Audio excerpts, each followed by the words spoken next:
Der dankbare Schuldner. Im Jahr 1267 ist Graf Rudolf von Habsburg aus Schlesien nach Pirna im Lande Meißen mit einigen Dienern gekommen. Und weil ihm unterwegs sein Geld alle geworden, er solches auch von Haus aus nicht so schnell hat bekommen können, hat er abends den regierenden Bürgermeister Paul Straußke zu sich zur Mahlzeit laden lassen und ihn dabei angesprochen, ob er ihm nicht bei dem Rate zu Pirna 200 Schock Groschen zu Wege bringen könne, weil er solche auf seiner Reise jetzt höchst benötigt sei. Er wolle ihnen solche nicht allein mit Interessen getreulich wieder erlegen, sondern auch solche Freundschaft also mit Dankbarkeit vergelten, dass es die Nachkommen genießen sollten. Der Bürgermeister entschuldigte sich zwar hierauf, des Rats wegen mit Vorwendung vieler Ausgaben bei der damaligen Zeit, da auch die Ratskammer sehr erschöpft sei, doch versprach er solches Ansinnen dem Rate vorzutragen und dabei so viel zu tun, als ihm möglich. Das geschah auch, und der Rat zahlte ihm des anderen Tags 200 Schock guter Münze alsbald aus.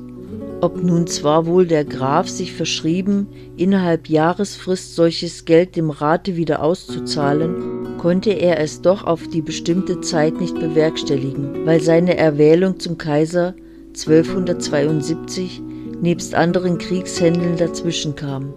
Er kam darauf 1273 selbst persönlich von Eger nach Pirna, ließ den ganzen Rat vor sich fordern und traktierte denselben aufs Freundlichste, erinnerte sich dabei an seine Schuld und ließ ihm 300 Schock Geldes dafür aufzählen, welches aber der Rat nicht annehmen wollte, weil es samt den Zinsen nicht so viel betrüge, wollte es ihm auch als ihrem gnädigen Kaiser schenken.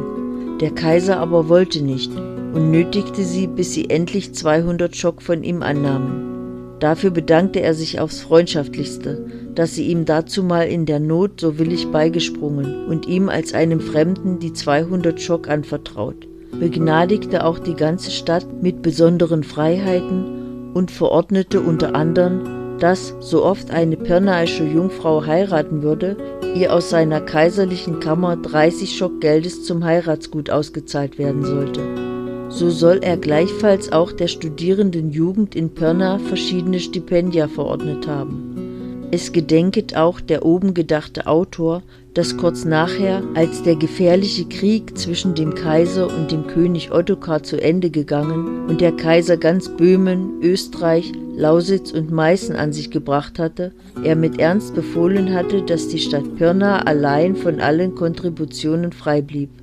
Als er aber zur Kaiserkrönung sich nach Speyer aufmachte, hat er unterwegs zu Graf Friedrich von Hohenstaufen gesagt: »Nun wollen wir uns gegen die liebe Stadt Pirna recht dankbarlich verhalten, wegen ihrer redlichen Treue und Aufrichtigkeit, so sie gegen uns erzeiget, und soll sie erfahren, dass, wie sie in meiner Not mein Vater gewesen, ich auch ihr Vater und Helfer sein will.«